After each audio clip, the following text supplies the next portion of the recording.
break လိုက်လေးရှိပါတယ်3ည break ဆင်းလေးရှိပါတယ်ဒီမှာ48လို့ထွက်တယ်ဒီမှာ3ညဘူးလို့ထွက်တယ်စုံငန်းနဲ့ကြီးပဲ4လုံးထွက်သွားတယ်အဲ့ဒီမှာ3ည break ဒီ83လို့ထွက်ပါတယ်3ညဘူးလို့ထွက်ပါတယ်နော်ဟုတ်ပြီတခုရပြီကျွန်တော်တို့ဒီမှာတနင်္လာနေ့မှာစုံငန်းနဲ့26 3ည4ဆိုပြီးစုံငန်းနဲ့ကြီးထွက်ပါတယ်စုံငန်းနဲ့ကြီးထွက်တဲ့အတွက်3ည break ဒီနောက်ကျန်ရက်4ရက်မှာ3ည break ဆင်းပါတယ်ဒီမှာ83ဆိုပြီး3ည break ဆင်းပါတယ်ဟုတ်ပြီနော်နောက်တစ်ခါဒီမှာ3ည2လို့ထွက်တယ်မနက်ခင်းမှာ3ည2ညနေခင်းမှာ80အဲဒီမှာတနင်္လာနေ့မှာစုံငန်းနဲ့4လုံးထွက်သွားတယ်အဲဒီမှာ3ည break ဒီ1ရက်2ရက်3ရက်ဒီမှာ19ဆိုပြီးတော့3ည break လိုက်ပါတယ်နောက်တစ်ချိန်ဒီမှာ2640ဆိုပြီးတော့တင်းလာနေမှာစုံငန်းနေကြီးပဲ၄လုံးထွက်တယ်3ည break ဒီ1ရက်2ရက်3ရက်4ရက်မြောက်တဲ့နေ့ဒီတောက်ကြနေ့ထိရောက်သွားတယ်တောက်ကြနေ့ဒီမှာ9ဘူးဆိုပြီးတော့3ည break လိုက်ပြီးပါတယ်နော်နောက်တစ်ခါလဲဒီမှာပဲ20 28တင်းလာနေမှာ3ည break ဒီ3ညကနန်းအောင်စုံငန်းနေကြီးပဲထွက်တယ်စုံငန်းနေကြီးပဲထွက်တဲ့အတွက်3ည break ဒီ4ရက်အတွင်းမှာဆင်းပေးလာဆိုရင်ဒီမှာ28ဆိုပြီးတော့3ည break ပြန်ဆင်းပေးသွားပါတယ်နော်ဒီမှာလဲ3ည break ထွက်တယ်ဒါပေမဲ့ဒီမှာ28ဆိုပြီးတော့3ည break ပြန်ဆင်းပေးတယ်သူကဒီမှာကြည့်ပြဒီမှာလဲရှိရနော်ဒီမှာလဲပဲ3ညဘူးဆိုပြီး3ည break ထွက်ထားတာပဲနော်3ည break ထွက်ထားပြီးတော့3ည break မလာတော့ဘူးဆိုတော့မဟုတ်ဘူးဒီမဲ့ခွန်3လို့လာတယ်ဒီမှာ3ညဘူးလို့လာတယ်ဟုတ်ပြီလားနောက်တစ်ခါကျွန်တော်တို့ဒီမှာဒီမှာဒီပြင်ကတော့သူကတော့အောင်ဟာနေမဟုတ်ဘူးတင်းလာနေတော့မဟုတ်ဘူးဒါပေမဲ့သူလည်းပြလို့ရတယ်ဒီမှာတစ်ချိန်1ရက်2ရက်3ရက်3ည break ဒီမှာ4ရက်မြောက်တဲ့နေ့မှာ46ဆိုပြီး3ည break လာတယ်နော်ဆိုတော့ဒီမှာတော့ဒီမှာလည်းပြက်ပင်နေဒီမှာလည်းပြက်ပင်နေရှိတဲ့အတွက်ပြက်ပင်နေရှိတဲ့အတွက်သူ့ရဲ့ရက်ချိန်ကတော့ဒီလို1ရက်2ရက်3ရက်4ရက်ပေါ့ဗျာဒီမှာ46ဆိုပြီး3ည break ပြန်လာတယ်ပြက်တဲ့ပင်လည်းရှိတယ်ဒီကောင်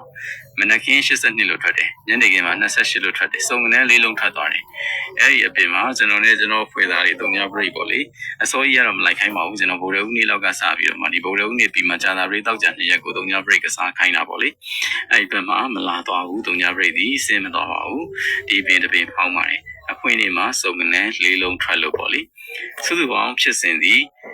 ီကလင်ဒါမှာဒီ3နှစ်စာကလင်ဒါမှာ1ကြိမ်2ကြိမ်3ကြိမ်4ကြိမ်5ကြိမ်6ကြိမ်9ကြိမ်9ကြိမ်မှာတစ်ကြိမ်ပြတ်ထားတယ်6ကြိမ်မှန်ထားတယ်နော်ဒါဒ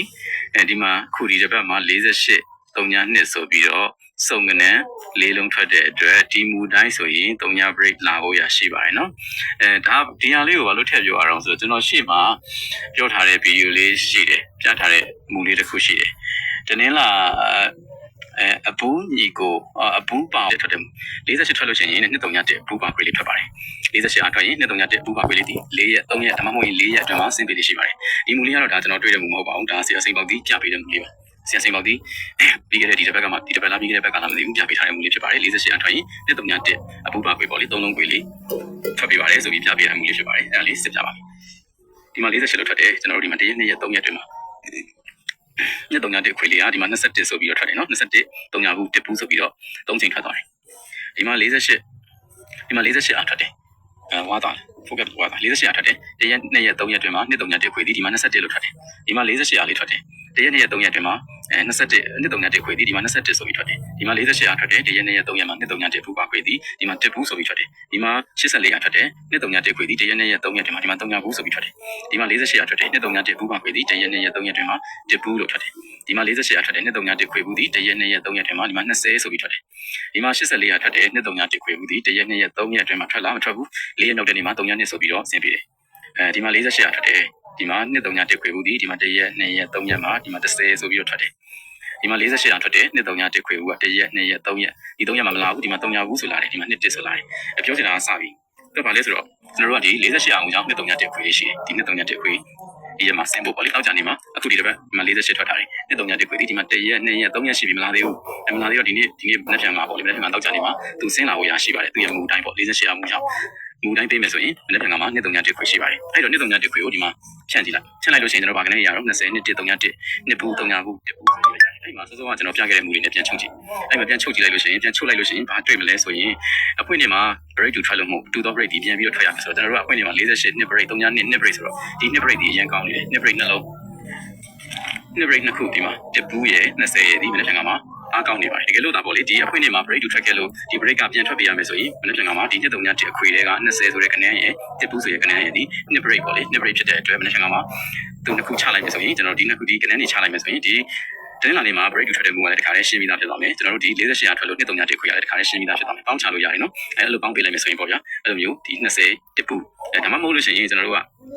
ဒီအဖွင့်နေမှာစုံငန်းနေကြီးထွက်လို့ဒီလိုမျိုးစုံငန်းနေကြီးထွက်လို့3ည break ဆင်းပေးရမယ်ဆိုရင်နှစ်3ည1ခွေတွေက3ညဘူးဆိုပြီးတော့ချလိုက်မယ်ဆိုလို့ရှိရင်ပြီးတာပဲတခါလေးပဲခါလေးပြီးတော့မှာအဲ့တော့ပြောချင်တာကဒီနှစ်3ည1ဆိုတဲ့အခွေလေးမနေ့ကမှာပေါ့ပေါ့ပါပါနဲ့ကစားပါအဲ့ဒီမှာပြီးမယ်ဆိုရင်သူ့အဓိက main ခွက်ကစားရမှာကဒီကနန်း3ခွက်ဖြစ်ပါတယ်20 3ညဘူးတစ်ပူးဆိုတဲ့ကနန်း3ခွက်ဒီ main ဖြစ်ပါတယ်နော်ပြန်ကြတွေလည်းရှိတာမိတ်ဆွေတို့သိကြမှာပါဝယ်ရင်းပြန်ကြတွေလာဖို့ရရှိပါတယ်အဲ့တော့မနေ့ကမှာ20ဆိုတဲ့ကနန်းဒီတစ်ခွက်ကောင်းအနေနဲ့အားကောင်းပါတယ်ဗျာနော်ပြီးတော့ဒီ3ညဘူးတစ်ပူးပေါ့လေအဲ့ဒါကိုလည်းရှောင်တွက်ပါနဲ့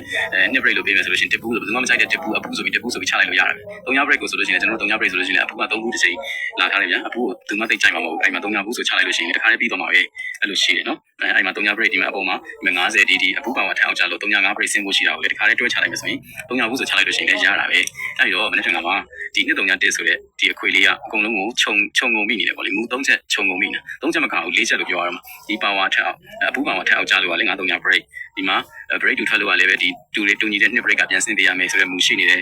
သစုံနဲ့ဒီထွက်လို့မဟုတ်3ည break ဆင်းပေးရမယ်ဆိုတဲ့မူလည်းရှိနေတော့ဒီကောင်လေးကအကုန်လုံးကိုလာပြီးတော့စုံနေတယ်လို့ဖြစ်နေတာပေါ့လေဒီနှစ်3ည1ဆိုတဲ့အခွေလေးမနေ့ကကိုကြိုက်ပါတယ်ဗျာနော်တော်တော်လေးကြိုက်ပါတယ်မိတ်ဆွေတို့လည်းကျွန်တော်ဗီဒီယိုလေးကိုတခြားလေးကြည့်ပါကျွန်တော်စစ်ပြတာလေးတွေကိုပြန်ပြီးတော့ထက်ကကလီနာချိတယ်ကလီနာလည်းပြန်တိုက်စစ်ကြည့်ပါကလီနာလည်းမစစ်တဲ့ဘူးဆိုရင်လည်းကျွန်တော်ပြတဲ့ဗီဒီယိုလေးကိုနှစ်ကြိမ်လုံးချင်းပြန်စစ်ကြည့်ပါလေပြန်ကြည့်လိုက်ပါလေတော့ကြော်သွားတာရှိလားကျွန်တော်ပြတာမှားနေလားပေါ့လေအဲ့လိုလေးကြည့်ပြီးတော့မိတ်ဆွေတို့ကြိုက်တယ်ဆိုရင်သုံးလို့ရပါတယ်နော်အဲ့ဒါလေးလာပြောပြခြင်းဖြစ်ပါတယ်လာမယ့်တစ်ပတ်ပါပေါ့လေလာမယ့်တစ်ပတ်မှာအဖွဲ့ဝင်ခြင်းလဲဆိုရင်ကတော့ကျွန်တော်အဖွဲ့ဝင်စာခေါ်နေပါပြီเนาะဒီမှာလိုက်ပါနံပါတ်လေးခုံကုန်းက7321ကိုလိုက်ပါနံပါတ်အဲ့နံပါတ်လေးမှာအဖွဲ့ဝင်ခြင်းပါတယ်ဆိုပြီးတော့ဖိုင်လို့ရပါတယ်เนาะအဲ့ဒါလေးကတော့ကြော်ညာလေးဖြစ်ပါတယ်ဒီဘက်စာမှာ1000ပါเนาะဒါရမှာလဲဆိုရင်အတိတလုံးပေါ့လေခုမကြော်ပတ်သေးရမယ်ခွေရမယ်အဓိကပေါ့လေကျန်တာကတော့ကျွန်တော်နေ့တိုင်းခုလိုမျိုးမူလေးတွေပြပေးသွားပါတယ်ဒီတစ်ပတ်ဆိုရင်လည်းကျွန်တော်ဖွဲ့ဝင်လေး